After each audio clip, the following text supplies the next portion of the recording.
Shalom saudaraku yang kekasih dalam Tuhan Yesus Kristus. Selamat malam, salam sejahtera untuk kita semua, dimanapun saudara-saudara berada. Selamat datang kembali di Renungan Kristen malam hari ini. Kiranya damai dan sukacita oleh Roh Kudus melimpah dalam hati dan kehidupan saudara semua, dan semoga saudara semua dalam keadaan sehat selalu. Sebelum kita mendengarkan renungan firman Tuhan, mari sama-sama kita berdoa. Bapa kami yang di sorga, Bapa yang baik dan penuh kasih sayang, Bapa di dalam nama Tuhan Yesus Kristus.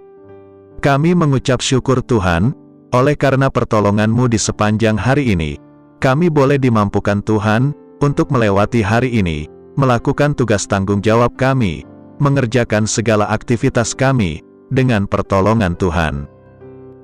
Terima kasih ya Tuhan, pada saat ini kami kembali akan merenungkan firman-Mu. Berbicaralah pada kami, urapi kami, jamah hati kami, supaya kami dapat mengerti akan maksud firman-Mu. Terima kasih Tuhan, dalam nama Tuhan Yesus Kristus, kami berdoa. Amin. Saudaraku, tidak ada sesuatu hal yang pasti selama kita hidup di dunia ini. Satu-satunya yang pasti di dunia ini adalah ketidakpastian itu sendiri. Saya tidak sedang berbicara mengenai keselamatan kita di dalam Kristus Yesus. Kalau mengenai keselamatan, saya yakin dan percaya akan jaminan kepastian keselamatan di dalam Kristus. Namun saya sedang berbicara mengenai kondisi kehidupan kita sebagai manusia dalam dunia yang fana ini. Ketidakpastian yang saya maksud adalah bahwa selama kita ada di dunia ini, apapun bisa saja terjadi atas kehidupan setiap kita. Hari ini tersenyum, besok bisa saja kita menangis. Hari ini kita kenyang dalam kelimpahan, besok atau suatu hari, bisa saja kita mengalami kekurangan. Hari ini sehat, bulan depan bisa saja sakit. Inilah yang saya maksud, bahwa di dunia ini, selalu kita jalani dalam ketidakpastian kondisi hidup. Dalam hidup yang serba tidak pasti seperti itulah, kita dituntut untuk bisa siap sedia dalam segala hal. Siap menghadapi apapun yang bisa saja terjadi dalam kehidupan kita. Untuk itu, kita perlu menjadi pribadi yang tangguh dan kuat. Untuk menjadi pribadi yang tangguh dan kuat, maka kita perlu berdiri dalam dasar yang kuat. Seperti halnya pohon yang kuat, harus memiliki akar yang dalam dan kuat. Sehingga ketika ada angin maupun badai, pohon tersebut tidak akan mudah goyah, ataupun tumbang. Demikian juga sebuah rumah, bila suatu rumah memiliki dasar pondasi yang kuat, maka rumah tersebut dapat kuat menghadapi badai, maupun gempa yang menggoncang rumah tersebut. Ada 3 hal yang perlu kita miliki untuk menjadi dasar dalam membangun kehidupan yang kuat. Yang pertama, iman. Hal pertama yang perlu dimiliki, agar hidup kita kuat, sehingga siap dalam segala hal, adalah iman. Alkitab sendiri mengatakan, bahwa iman merupakan sebuah dasar. Iman inilah, yang akan menjadi pondasi yang kuat, dalam bangunan hidup kita. Ketika hidup kita sedang banyak badai, persoalan silih berganti, dan kita hampir menyerah. Tetapi selama kita masih punya iman, maka kita dapat kuat menghadapi semua badai persoalan kehidupan. Kita bisa melihat suatu contoh dalam Alkitab, mengenai seorang perempuan, yang sudah 12 tahun mengalami pendarahan, segala upaya sudah dia lakukan. Dalam Injil Markus pasal 5, ayat 25 dan 26, mengatakan, adalah di situ seorang perempuan, yang sudah 12 tahun lamanya menderita pendarahan. Ia telah berulang-ulang diobati oleh berbagai tabib, sehingga telah dihabiskannya semua yang ada padanya. Namun sama sekali tidak ada faedahnya, malah sebaliknya, keadaannya makin memburuk. Alkitab mencatat, bahwa perempuan tersebut berada pada titik yang paling bawah. Mengalami keadaan yang sudah sangat buruk dan berat. Namun ketika dia mendengar berita mengenai Yesus, dia percaya kepada Yesus. Imannya mulai bangkit, dan dengan sisa tenaganya, dia berusaha mendekati Yesus. Imannya berkata, bahwa asal ku jamah jubahnya, aku akan sembuh. Dalam ayat 27 dan 28, mengatakan, dia sudah mendengar berita-berita tentang Yesus. Maka di tengah-tengah orang banyak itu, ia mendekati Yesus dari belakang, dan menjamah jubahnya. Sebab katanya, asal ku jamah saja jubahnya, aku akan sembuh. Inilah iman, sebuah kekuatan, yang akan membawa kita melihat mujizat dan kuasa Tuhan, dinyatakan atas hidup kita. Iman yang membuat kita bangkit, dari keterpurukan hidup. Iman membuat kita mampu, mengalahkan segala sesuatu dalam dunia ini. Inilah kemenangan yang mengalahkan dunia, yaitu iman kita. Dalam kitab 1 Yohanes pasal 5, ayat 4 dan 5, mengatakan, sebab semua yang lahir dari Allah, mengalahkan dunia. Dan inilah kemenangan yang mengalahkan dunia, iman kita. Siapakah yang mengalahkan dunia, selain daripada dia yang percaya, bahwa Yesus adalah anak Allah? Keadaan hidup boleh berubah, persoalan dan pergumulan boleh saja datang silih berganti, namun selama kita masih punya iman, maka akan selalu ada kemenangan dalam hidup kita. Tidak peduli seberapa berat beban hidupmu, selama engkau masih punya iman kepada Yesus, percayalah, Yesus sanggup menolongmu, dan membawamu pada kemenangan. Jadi, engkau bisa saja kehilangan segala sesuatu, tetapi jangan pernah kehilangan iman. Sebab meskipun engkau kehilangan segala sesuatu, namun engkau punya iman, maka Tuhan bisa memulihkan hidupmu. Sebaliknya, jika engkau memiliki segala sesuatu, namun tidak memiliki iman, maka engkau akan kehilangan segalanya. Yang kedua, pengharapan. Hal kedua yang perlu kita miliki, agar menjadi pribadi yang siap dalam segala hal, adalah pengharapan. Firman Tuhan menggambarkan pengharapan ini, sebagai sebuah sauh yang kuat. Ibrani pasal 6, ayat 19, mengatakan, pengharapan itu adalah sauh yang kuat, dan aman bagi jiwa kita, yang telah dilabuhkan sampai ke belakang tabir. Sauh adalah jangkar kapal, yang biasa digunakan untuk membantu kapal yang bersandar di dermaga pelabuhan. Sauh ini diletakkan ke dalam air, dan dihubungkan dengan rantai, ke kapal yang sedang berlabuh. Tujuannya, adalah agar kapal tersebut tidak terbawa gelombang. Sauh akan membuat kapal tetap berada di tempatnya, sekalipun diterpa oleh gelombang laut.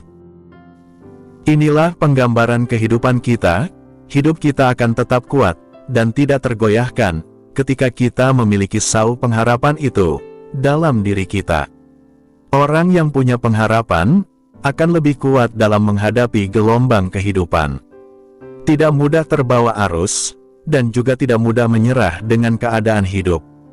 Seorang ilmuwan, pernah mengadakan sebuah penelitian, terhadap 2 ekor tikus. Di mana satu ekor tikus, ditempatkan di sebuah tempat seperti kotak yang gelap, dan tertutup. Sedangkan seekor lagi, ditempatkan di sebuah kotak yang transparan, seperti akuarium. Kedua kotak tersebut, diberi lubang, agar tikus-tikus tersebut tetap bisa bernafas. Kemudian keduanya dibiarkan begitu saja. Hasilnya, ternyata tikus yang berada di kotak yang tertutup dan gelap, hanya mampu bertahan beberapa jam saja, kemudian mati.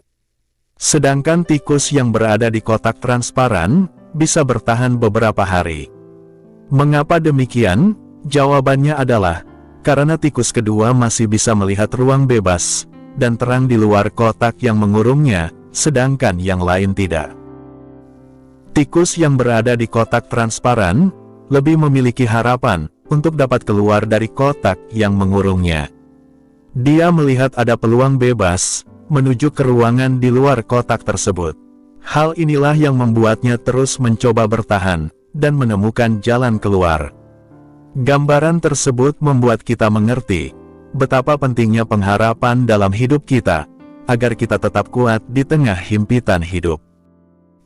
Ketika seseorang masih punya harapan, maka dia akan terus berjuang, menggapai harapan tersebut. Oleh karena itu, penting sekali bagi kita untuk terus menjaga pengharapan dalam hidup kita. Sebagai orang percaya, kita mempunyai pengharapan dalam pribadi Tuhan Yesus, pengharapan yang tidak akan mengecewakan kita. Roma pasal 5, ayat 5, mengatakan, dan pengharapan tidak mengecewakan, karena kasih Allah telah dicurahkan di dalam hati kita, oleh Roh Kudus yang telah dikaruniakan kepada kita. Selalu masih ada harapan di dalam Kristus Yesus Tuhan kita. Untuk itu, marilah kita teguh berpegang pada pengakuan tentang pengharapan kita, sebab Ia yang menjanjikannya setia. Jika kita mengalami hal yang sulit dalam hidup ini, janganlah putus asa. Sebaliknya, tetaplah berpengharapan dalam Tuhan Yesus Kristus. Sebab ketika kita masih punya pengharapan, maka kita masih punya kekuatan untuk bertahan dan menang pada akhirnya. Yang ketiga, kasih. Hal ketiga yang wajib kita miliki, sebagai dasar hidup yang kuat dan siap dalam segala hal, adalah kasih. Kita percaya bahwa kekuatan kita hanyalah di dalam Tuhan. Kasih membuat kita menyatu dengan Tuhan, sang sumber kekuatan itu.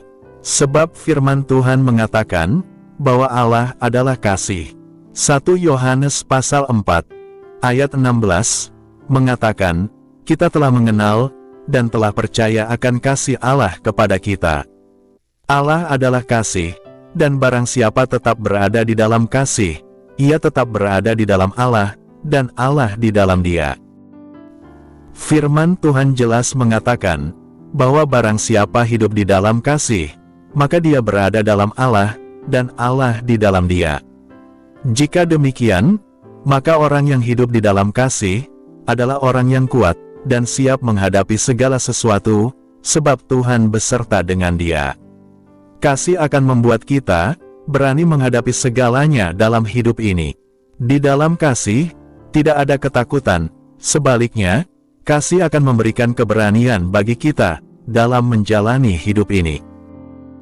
Orang yang hidup dalam kasih, dan menyadari kasih Allah dalam hidupnya, tidak akan memfokuskan hidupnya kepada persoalan, namun kepada kasih Allah yang besar atas hidupnya.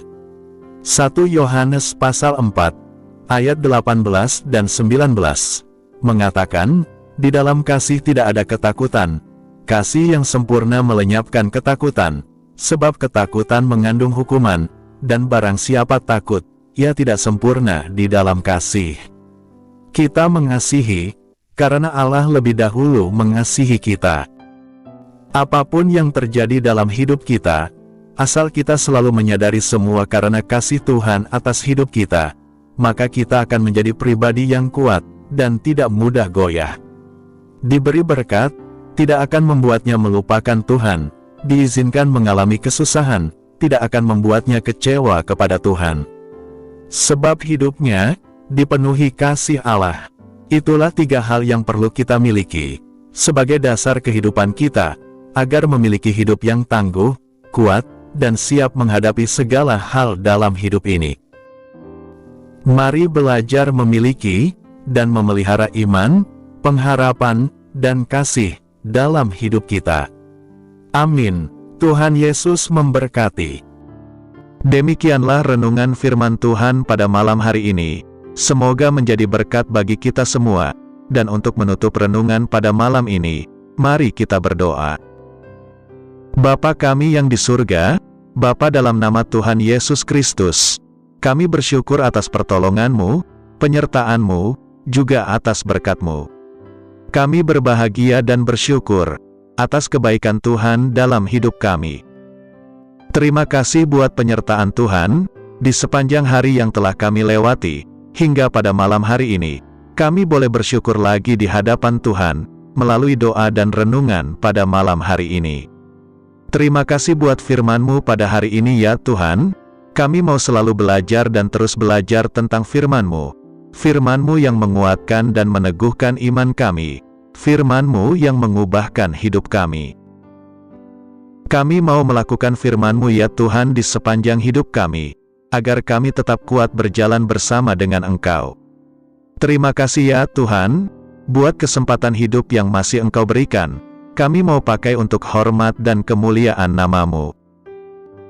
Kiranya Engkau terus memberkati kehidupan kami, keluarga kami, sanak saudara kami, daerah tempat tinggal kami, bangsa dan negara kami, pemerintah-pemerintah kami, biarlah semuanya dalam perlindungan-Mu ya Tuhan, dan jadilah sesuai kehendak-Mu yang terbaik dalam kehidupan kami.